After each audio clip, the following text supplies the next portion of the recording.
حسین ابن علی ہو۔ اب آپ کے سامنے مبلغ راہ امامت و ولایت جناب آقا دوست علی صالح صاحب آپ مقدسہ وہ خطاب فرمائیں گے، اور ان کے بعد ذاکر اہل بیت جناب آفتاب حسین کٹھا صاحب آپ 84 نمبری بھی وہ خطاب فرمائیں۔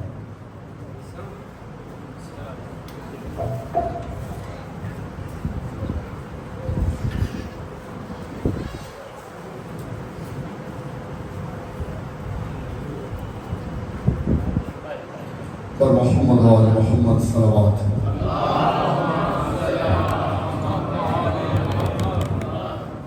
ایک اور صلوات پڑھیں محمد و آل محمد۔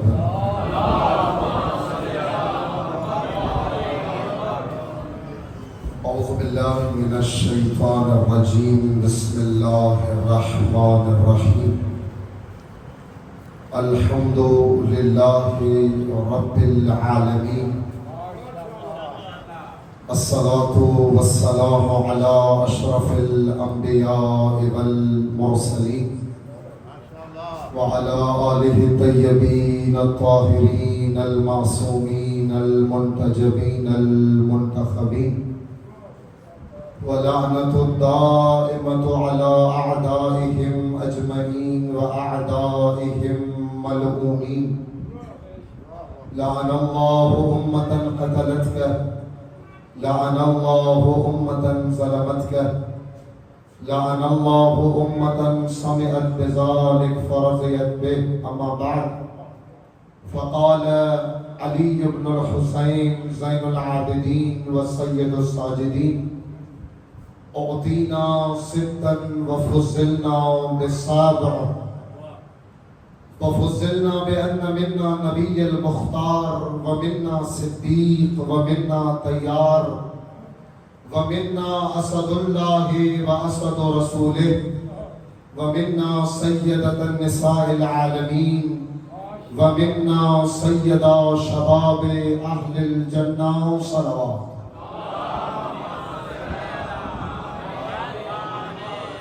یا ابا عبداللہ انی سلم لمن سالمکم وحرب لمن حاربکم الى یوم القیامہ صلوات۔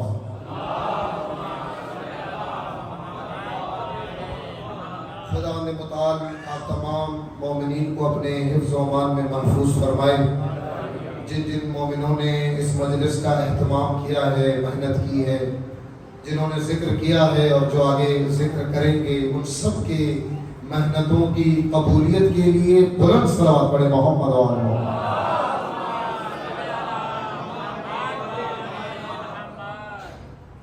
کربلا امام حسین علیہ السلام کا زندہ معجزہ ہے۔ کربلا کے اندر اللہ تعالیٰ نے جو اثر اور جو تاثیر رکھی ہے، یہ اثر اور تاثیر معجزے سے کم نہیں ہے۔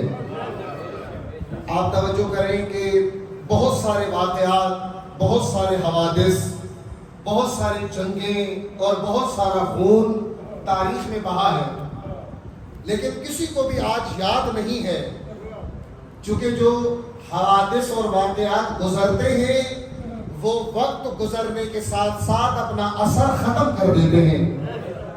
آپ گزشتہ زمانے کے واقعات سنتے ہیں، ایک دفعہ سنا، دو دفعہ سنا، تیسری دفعہ اگر کوئی آپ کو سنائے بھی تو آپ آگے سے کہتے ہیں جی حضور سن لیا، اور کتنا سنائیں گے آپ؟ ہوتا یا نہیں ہوتا؟ جیسے جیسے وقت گزرتا ہے تو واقعات اور حوادث اپنا اثر ختم کر دیتے ہیں۔ کتنی جنگیں ہوئی کسی کو یاد نہیں، کتنا خون بہا کسی کو یاد نہیں، کتنے لوگ مرے کسی کو یاد نہیں، لیکن یہ حسین ہے کہ چند گھنٹوں کی جنگ قیامت تک کے زمانے تک چھا گئی ہے۔ یہ حسین کے خون کا اثر ہے، یہ حسین کے خون کی تاثیر ہے۔ مولا آپ نے اپنا آباد گھر مدینے میں چھوڑ دیا، جہاں آپ کو ہر سہولت میسر تھی۔ توجہ کیجیے گا، مولا آپ نے مدینے میں اپنا آباد گھر چھوڑا اور اپنے بچوں کو لے کر آپ نے تپتے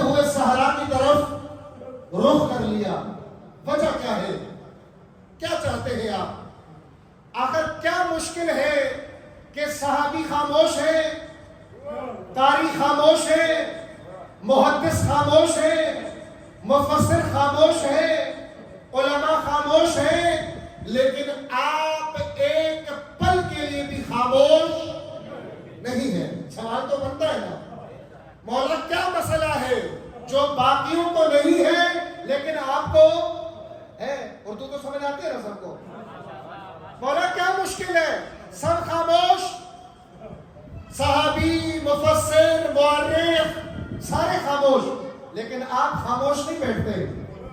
مولا کیا مشکل ہے؟ تو مولا آپ کو جواب یہ دیں گے کہ اللہ کے دین کا وارث اللہ نے مجھے بنایا ہے، اور وارث کبھی بھی اپنی میراث لٹتے ہوئے نہیں دیکھ سکتا۔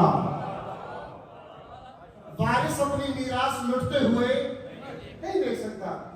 باقی خاموش بیٹھتے ہیں، بیٹھتے رہے، باقی سکوت کرتے ہیں، کرتے رہے، باقی اگر دنیا کی رنگ و بو میں مصروف ہے، مصروف رہے۔ حسین نے اللہ کی شریعت بچانے کے لیے اپنا گھر دینے کا وعدہ کر لیا ہے۔ اب جب حسین نے وعدہ کیا ہے کہ اپنا گھر اللہ کے دین پہ قربان کرے گا، پھر اللہ نے بھی وعدہ کیا ہے، حسین آپ ایک گھر مجھے دے، میں قیامت تک ہر گھر میں آپ کا گھر بنا دوں گا۔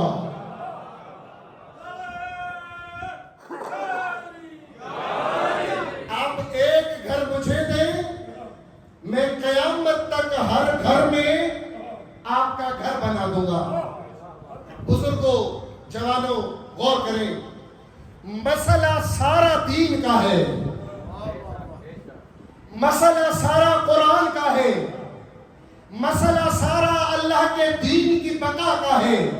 یعنی یزید چاہتا ہے بے دینی ہو، یزید چاہتا ہے نہ حلال ہو نہ حرام، یزید چاہتا ہے نہ صوم ہو نہ صلاۃ، یزید چاہتا ہے نہ محرم ہو نہ نامحرم، کوئی بھی اللہ کے دین کا اصول نہ ہو۔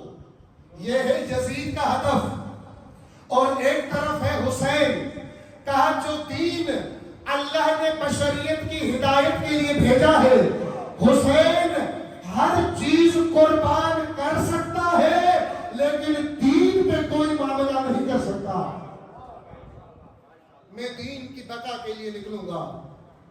سب خاموش بیٹھے ہیں، بیٹھے رہے، سب اپنے اپنے گھروں میں سکون کے لیے بیٹھے ہیں، بیٹھے رہے، لیکن حسین اللہ کے دین کو لٹتے ہوئے دیکھتا نہیں ہے، برداشت نہیں کرتا۔ اور آپ توجہ کریں، اس وقت سوائے امام حسین کے کسی کا اتنا مقام نہیں تھا کہ یزید کے مقابلے میں آیا۔ غور کریں آپ، یہ تھوڑی آواز بڑھائے اس کی، اگر بندہ چلا گیا صلاۃ پڑھے محمد و آل محمد پر۔ سن تو رہے نا؟ اس وقت کسی میں اتنی طاقت نہیں تھی کہ آ کر یزید کے مقابلے میں کھڑا ہو۔ چار بڑی شخصیات تھی تاریخ کی، عبداللہ ابن زبیر، عبداللہ ابن عمر، عبد الرحمن ابن ابو بکر اور حسین ابن علی، چار بڑے نام تھے۔ اور حتیٰ معاویہ نے اپنے بیٹے کو وصیت کر کے کہا تھا کہ ان چاروں کا خیال رکھنا، ان چاروں کا خیال رکھنا، اور یہ بھی کہا تھا باقیوں کو کنٹرول کر لو گے، علی کا بیٹا تم سے نہیں سنبھالا جائے گا۔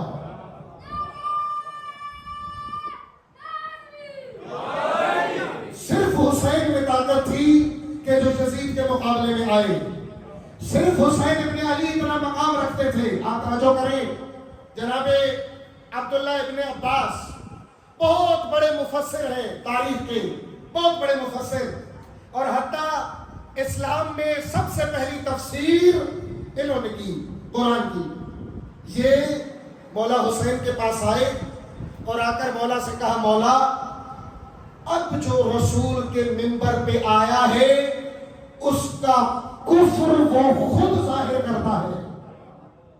جو میں نے غور نہیں کیا آپ نے، یعنی اب جو بندہ، چونکہ یزید کا کفر کسی سے ڈھکا چھپا نہیں تھا، وہ جب آل رسول آئے دربار میں اس نے خود شعر پڑھا.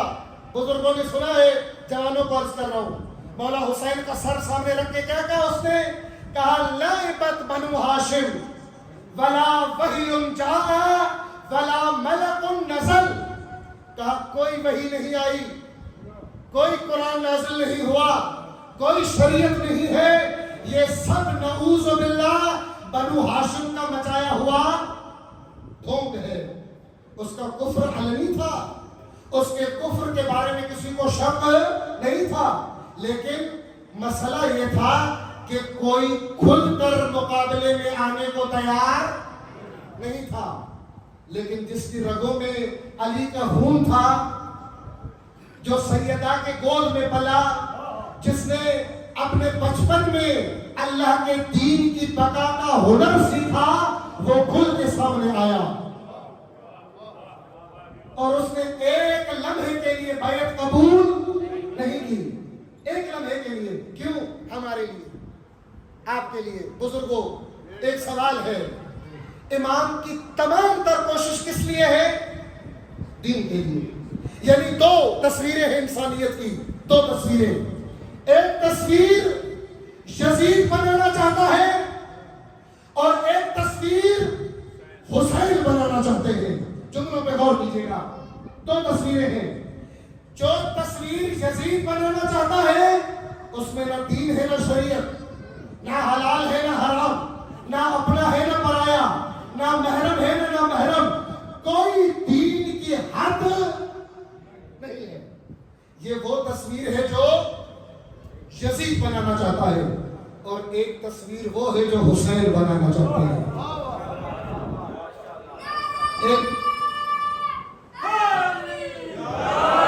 ایک تصویر وہ ہے انسان کی جو حسین بنانا چاہتے ہیں, جس کے لیے اکبر جیسا دلیر دیا, جس کے لیے عباس جیسا مرد دیا, جس کے لیے علی اصغر جیسا 6 ماہ کا لال دیا, جس کے لیے حبیب جیسے دوست قربان کیے. وہ کیا تھا کہ بشر دین داری والی زندگی گزارے, اس کو حلال کا بھی پتا ہو, اس کو حرام کا بھی پتا ہو, اس کو محرم کا بھی پتا ہو, اس کو نامحرم کا بھی پتا ہو. اس کی زندگی میں دین کے اصول نظر آئے. یہ دو تصویریں تھیں جو تاریخ میں لڑی آپس میں, ایک یزیدی تصویر اور ایک حسینی تصویر. بزرگوں, میں آج اپنے آپ سے سوال کروں, میں آج جو زندگی گزار چکا یہ کس تصویر کے مطابق ہے؟ بہت بڑا سوال. میں اپنے آپ سے سوال کروں. حسین تو مجھے دین کا پابند دیکھنا چاہتے تھے, اسی لیے قربانی دی. حسین تو مجھے حلال و حرام کا پابند دیکھنا چاہتے تھے, اسی لیے قربانی دی. حسین تو مجھے اللہ کے دین کے زیور سے مزین دیکھنا چاہتے تھے, اسی لیے حسین نے قربانی دی. اور ایک طرف یزید کی تصویر تھی, نہ حلال نہ حرام, نہ خدا کی پرواہ نہ بندوں کی پرواہ, نہ ادب نہ احترام. یہ تو وہ تصویر تھی جو یزید بنانا چاہتا تھا, اور اس نے اپنے گمان میں, اپنے ذہن میں, اپنے تخیل میں یہ سمجھا کہ اگر حسین کربلا میں شہید کر دیا جائے تو حسین کی دینداری والا علم کربلا میں ختم ہو جائے گا. لیکن اسے نہیں پتا کہ جسے اللہ لوگوں کے دلوں میں جگہ دے وہ کربلا کی خاک سے اٹھ کر کائنات کے کونے کونے میں پھیل جاتا ہے.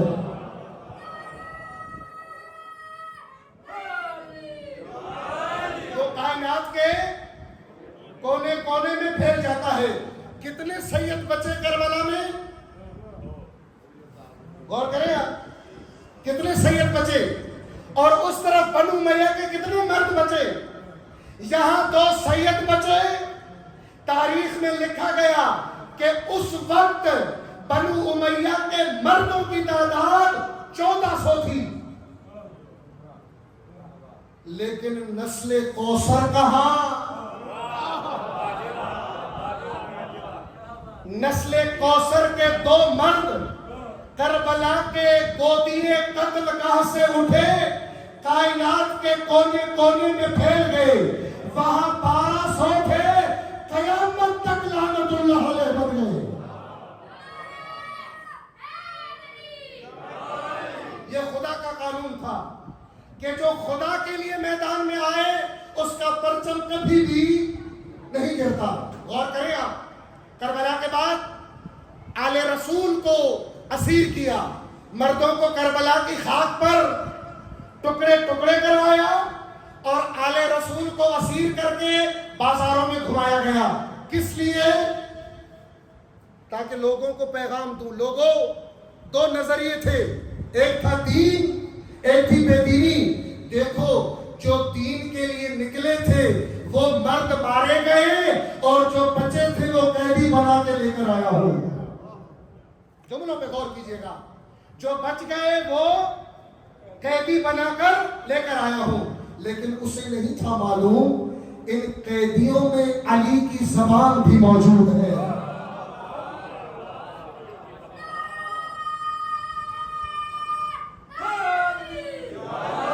ان قیدیوں میں علی کی زبان موجود ہے، ان قیدیوں میں حسین کا خون موجود ہے۔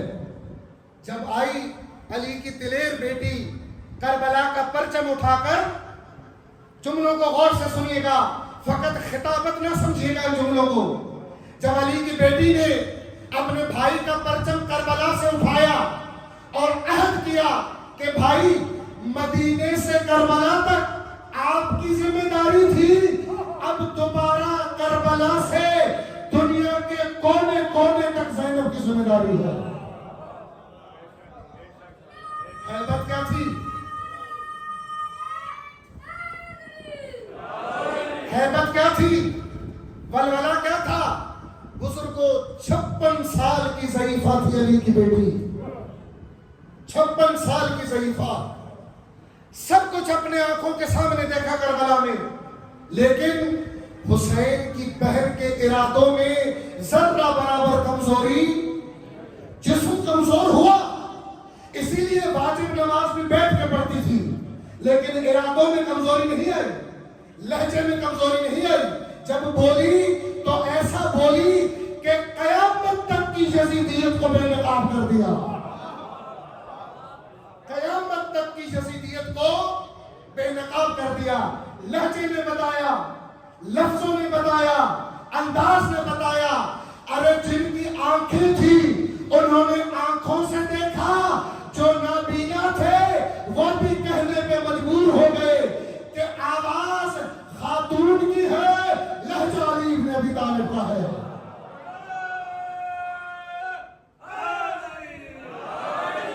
آواز خاتون کی ہے لیکن لہجہ علی بن ابی طالب کا ہے۔ کیسے جاندار خطبے، کیسا جاندار حق کا دفاع، کیسا جاندار طریقے سے اپنے بھائی کے اس ہدف کو بچایا۔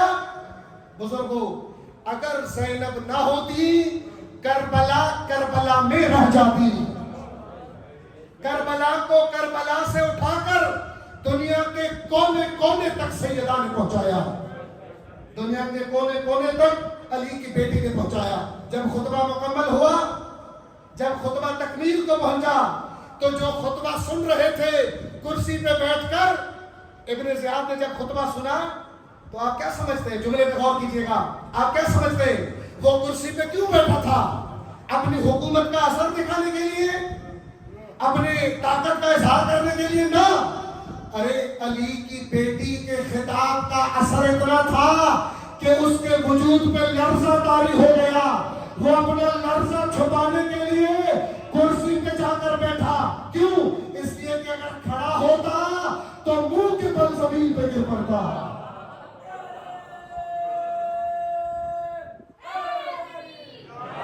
اگر کھڑا ہوتا تو منہ کے بل زمین پہ گر پڑتا۔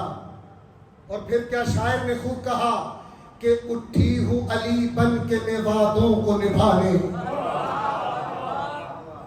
اٹھی ہوں علی بن کے میں وعدوں کو نبھانے، آئی ہوں میں شبیر کے مقصد کو بچانے، آئی ہوں میں شبیر کے مقصد کو بچانے، پہنچی ہوں تیرے گھر تیری اوقات بتانے۔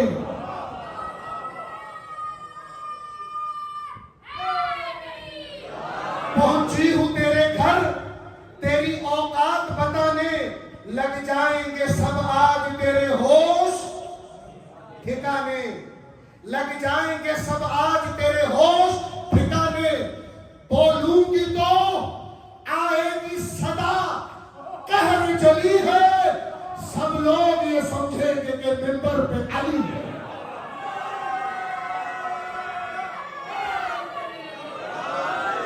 سب لوگ یہ سمجھیں گے کہ منبر پہ علی ہے۔ یہ تھا علی کی بیٹی کا خطبہ، یہ تھا علی کی بیٹی کا ولولہ، یہ تھا علی کی بیٹی کا اثر۔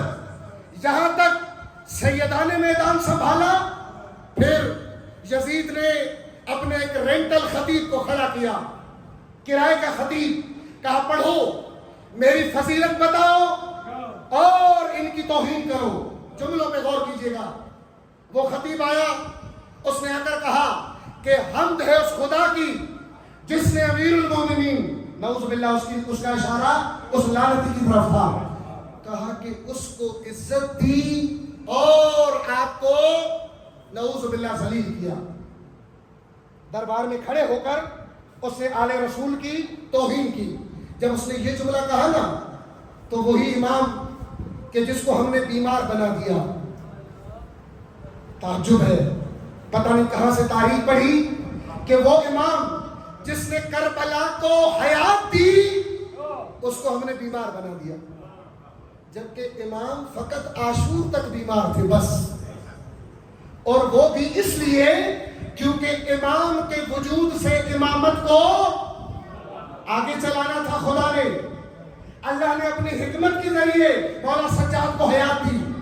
وہ امام اٹھے، وہی امام جو زنجیروں میں جکڑے ہوئے تھے، قید کی تھکن تھی، سفر کی تھکن تھی، لیکن جب دیکھا نا کہ منبر پر بولنے والا اللہ کے دین اور اللہ کے اولیاء کی توہین کر رہا ہے، اپنی زنجیریں اٹھائی، اپنی گردن کو سیدھا کیا، اپنی کمر کو سیدھا کر کے کہا ایھا الخطیب قد اشتریت مرضات المخلوق بسخط الخالق۔ او خطیب، لوگوں کو راضی کرنے کے لیے اللہ کو ناراض نہ کرو۔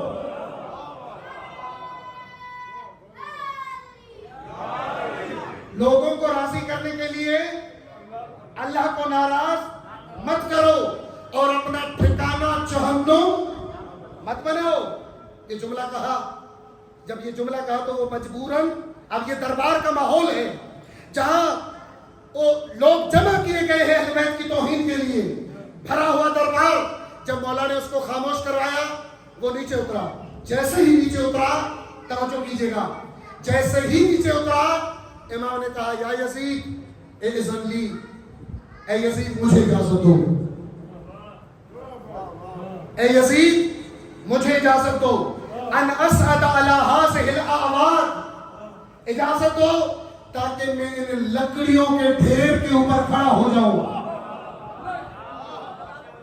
بزرگ پہنچ گئے جملے تک۔ مولا عمومی مسجد ہے، یہ منبر ہے، یہاں جمعہ ہوتا ہے، مولا سب اس کو منبر کہتے ہیں، آپ لکڑیوں کا ڈھیر کہہ رہے ہیں۔ سب اس کو منبر کہتے ہیں، آپ اس کو لکڑیوں کا ڈھیر کہہ رہے ہیں۔ تو مولا جواب یہ دیں گے، منبر وہ ہوتا ہے جہاں سے علی و اولاد علی کا مقام بیان ہو، منبر وہ ہوتا ہے جہاں سے اہل بیت کی فضیلت بیان ہو، جہاں سے بنو امیہ کے قصیدے پڑھے جائیں، وہ منبر نہیں ہوتا، لکڑیوں کا ڈھیر ہوتا ہے، لکڑیوں کا ڈھیر ہوتا ہے۔ کہا یزید اجازت دو، مجھے بولنے دو، دربار تمہارا، مجمع تمہارا، ماحول تمہارا، مجھے اجازت دو تاکہ میں کچھ بولوں۔ جب امام نے یہ جملہ کہا تو ارد گرد سے آوازیں آنے لگی، یزید قیدی ہے، جکڑا ہوا ہے، تھکا ہوا ہے، اب تمہارے خطیب کی بات بھی سنی نہ ہم نے، اس کو بھی چھوڑو، یہ بھی کچھ بولے، یہ بھی پتہ ہے کیا ہوا، یہ بھی کچھ حقیقت سے پردہ اٹھائے۔ یزید نے اپنے قریبی لوگوں کو کہا تمہیں نہیں معلوم انہو من اہل بیت محمد، تمہیں نہیں معلوم یہ کون ہے، تمہیں نہیں معلوم جب یہ بولتے ہیں تو کیا بولتے ہیں، تمہیں نہیں معلوم کہ جب یہ بات کرتے ہیں تو بات تو زبان ان کی ہوتی ہے، علم خدا کا ہوتا ہے، تمہیں نہیں معلوم یہ کون ہے؟ اگر اس کو منبر ملا یہ تب تک نیچے نہیں اترے گا جب تک بنو امیہ کو ذلیل نہ کر دے۔ ماحول بنا، ماحول مکمل ہوا، امام کو اجازت ملی، امام منبر پہ آئے، غور کیجئے گا، جیسے ہی منبر پہ آئے اب ہونا تو یہ چاہیے تھا کہ مصیبت بتاتے، مصیبتیں بتاتے، لیکن جیسے ہی آئے تو توحید کے وارث نے توحید کے باب کھولنا شروع کر دیا، توحید کے وارث نے توحید کے باب کھولنا شروع کر دیے۔ الحمدللہ الذی لا اول لاولیتہ ولا آخر لآخریتہ قدر اللیالی والایام وقسم بینہما الاقسام هو الباقی، هو الباقی۔ اے یزید یہ لقب کیوں کہا، اللہ کا یہ نام کیوں لیا هو الباقی؟ کہا یزید تو یہ نہ سمجھ اگر چند دن کی حکومت ملنے پر تم نے ہمیں اسیر کر لیا تو ہم نعوذ باللہ ذلیل بن گئے اور تو عزیز بن گیا۔ یاد رکھ جسے اللہ عزت دے وہ زنجیروں میں بھی عزیز ہوتا ہے، جسے اللہ ذلیل کرے وہ منبر میں بھی ذلیل ہوتا ہے۔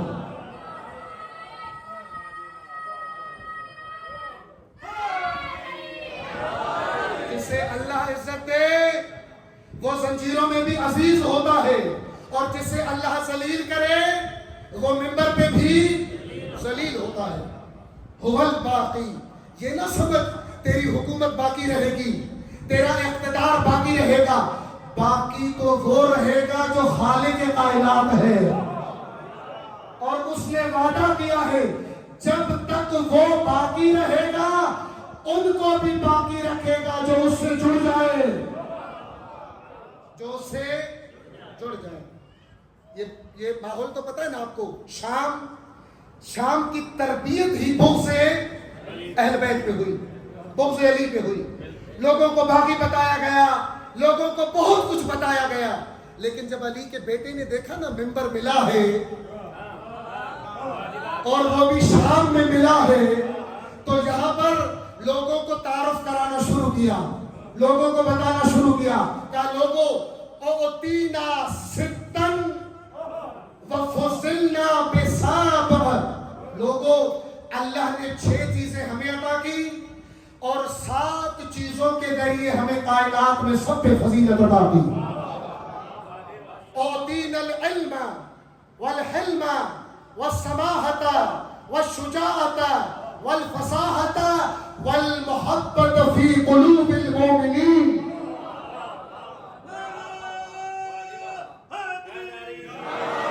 شام والوں سنو، باغی نہیں ہوں، بلکہ اللہ نے علم ہمیں دیا، علم ہمیں دیا، سماحت ہمیں دی، فصاحت ہمیں دی، اور کائنات کے اندر مومنوں کے دلوں میں اللہ نے ہماری محبت رکھی ہے، اللہ نے ہمیں عزت دی ہے۔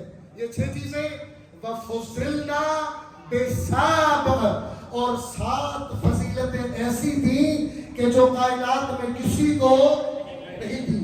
وَفُضِّلْنَا بِأَنَّ مِنَّا نَبِيَّ الْمُخْتَارِ،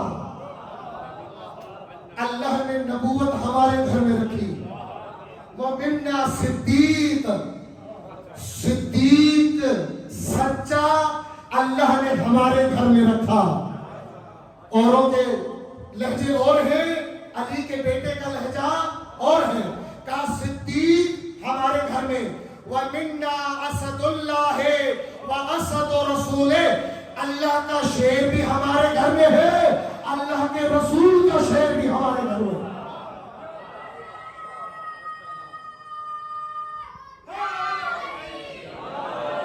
پھر فرمایا سنو، جعفر طیار ہمارے گھر میں، حمزہ ہمارے گھر میں، علی مرتضی ہمارے گھر میں، محمد مصطفیٰ ہمارے گھر میں۔ پھر فرمایا وَمِنَّا سیدت الشباب سیدت نساء العالمین، اور اللہ نے کائنات کے خواتین کی سردار ہمارے گھر میں رکھی۔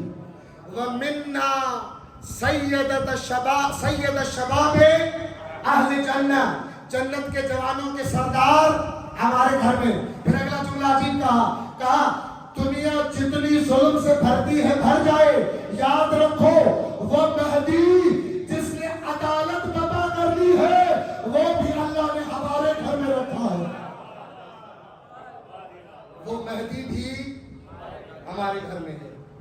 شام والو، تمہیں ہم سے دور کیا گیا جبکہ تمام برکتیں اور فضیلتیں اللہ نے ہمارے گھر میں رکھی۔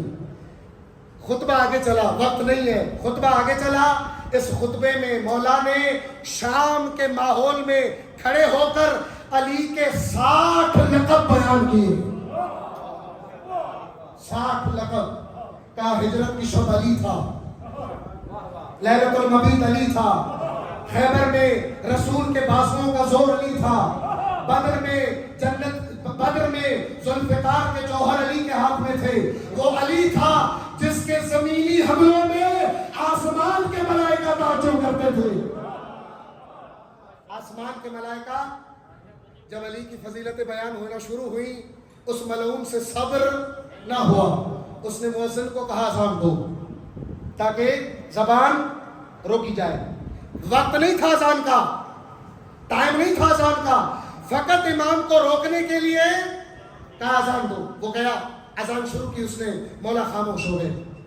اذان چلی، اذان والا مؤذن جب یہاں پہنچا، اشہد ان محمد رسول اللہ، امام نے کہا اسکت یا مؤذن، اے مؤذن خاموش۔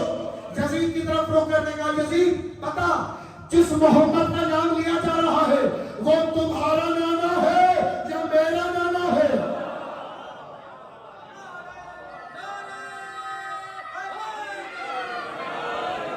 اے یزید بتا سب کو، جس محمد کا نام اذان میں لیا جا رہا ہے وہ تمہارا نانا ہے یا میرا نانا ہے؟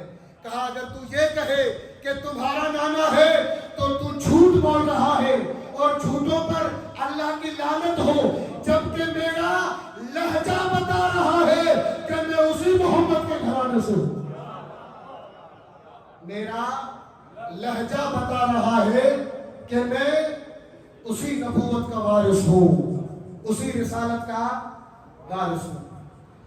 یہی وہ خطبہ تھا جس کے بعد یزید اپنا اقتدار بچا نہ سکا، اس کے بعد وہ آل رسول کو قید میں نہ رکھ سکا، اس کے بعد وہ سیاسی ماحول کو کنٹرول نہ کر سکا۔ یہ علی کے بیٹے اور علی کی بیٹی کے خطبوں کا اثر تھا۔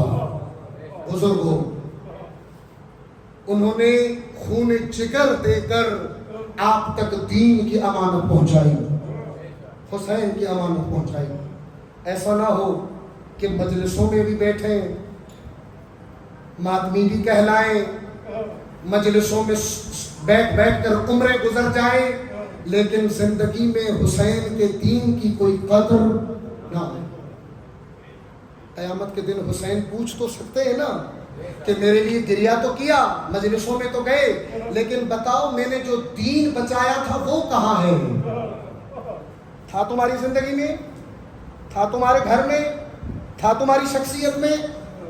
حسین سوال کا تو حق رکھتے ہیں نا۔ سیدہ زینب جس نے اپنے تمام تر وجود کے ساتھ شریعت کی بقا کی عبارت لکھی۔ بیویوں، خواتین، ایسا نہ ہو کہ بی بی یاد رہے، بی بی کے اوپر گریا یاد رہے، لیکن بی بی کا کا وہ کائنات کو حجاب سکھانا اور بی بی کا وہ کردار زینبی بتانا وہ یاد نہ رہے. بزرگوں، حسین نے دین کے لیے سب کچھ قربانیاں دی، دین کے لیے. زینب نے دین کے لیے سب کچھ دیا.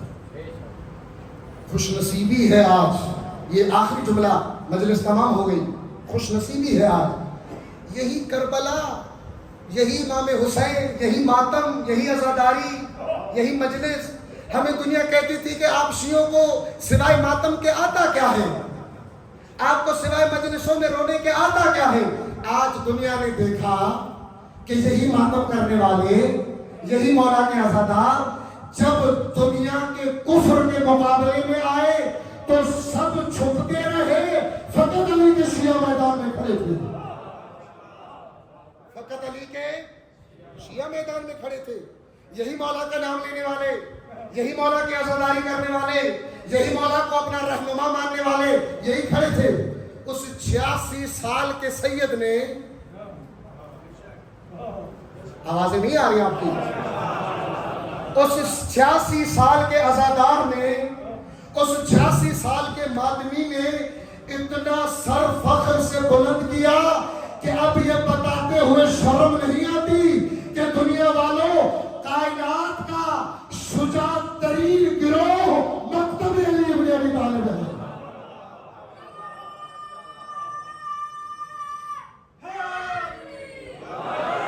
فخر سے بلند کرو اپنا سر. بزرگوں کو معلوم ہے، ہم نے وہ دور بھی دیکھا کہ ہم سجدے کا چھپا کے نماز پڑھتے تھے. بزرگوں کو معلوم ہے یہ دور پاکستان میں گزرا.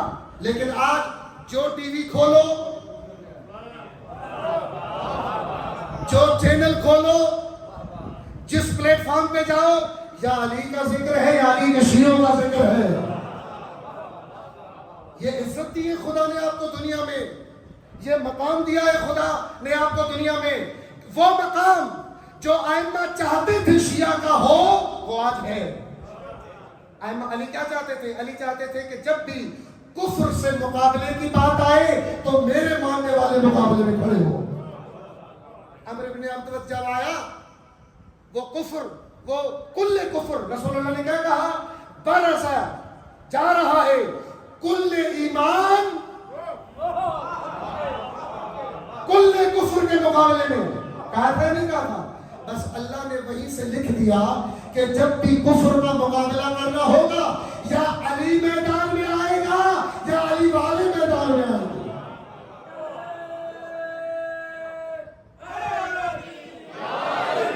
یہ عزت دی ہے خدا نے آپ کو، یہ مقام دیا ہے خدا نے آپ کو، یہ افتخار دیا ہے خدا نے آپ کو. آپ توجہ کریں، باقی مسلمانوں کے پاس فوج تھی یا نہیں؟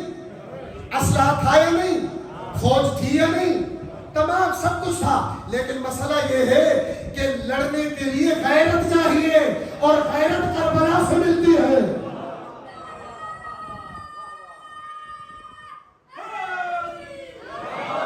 شجاعت چاہیے، جو شجاعت کربلا سے ملتی ہے.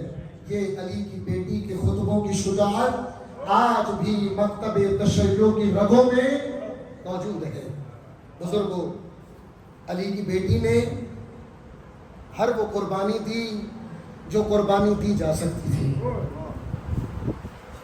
علی کی بیٹی کا وہ مصائب ہے، خدا کی عزت کی قسم، کسی خطیب کے خطابت کی بھی ضرورت نہیں ہے علی کی بیٹی پہ رونے کے لیے.